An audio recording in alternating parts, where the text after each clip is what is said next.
என்னங்களா? அட உன்னைத்தவா ஆள் 6-7 அடி இருந்துட்டு அரைமுடி தேங்காய் குடிஞ்சு பொறுக்கிட்டு இருக்கியா? தப்பு இல்லையா அது? மனுஷனா பிறந்தா ஒரு லட்சியத்தோட இருக்கணும்.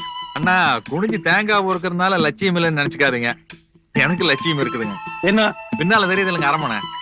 அதுல வேலைக்கு சேரணுமாக்க சொல்லு வேண்டாம் சேர்த்து விடுறேன். இல்லைங்க, அந்த அரமனை ஒரு நாள் எனக்கு சொந்தமாக்கிட்டோம். சாகருக்குள்ள ஒரு இடம் உள்ள போய் பார்த்து வரும்னு சொல்லு, அது ஒரு நியாயம் இருக்கு. சொந்தமாகறானாம முடியுமாட உன்னால? முடியும்னு நினைச்சங்காட்டி தானுங்க தாமஸ் ஆல்வா எடிசன் கரண்ட் கண்டுபிடிச்சாரு. சரி, இவ்வளவு விவரமா பேசுற. நாய் கரண்ட் மாதிரி பணின்னு போட்டிருக்க. நாய் தானே கரண்ட். எப்போ? காலையில ஒருத்தர் தேங்காய் உடைச்சாருங்க. அதை பொறுக்கிறதுல எனக்கு நாய் சரியானு போட்டு நாய் ஜெயிச்சிருச்சாக்க? இல்லைங்க, நான் தானே ஜெயிச்சேன். நாயை கொண்டு போட்டேன். நாயை போய் கொண்டிருக்காம நாம முன்னுக்கு வரணும்னா அப்புறம் நாய் என்னங்க மனசு நின்னுங்க ஏறி மிதிச்சு போயிட்டே இருக்க வேண்டியதான்.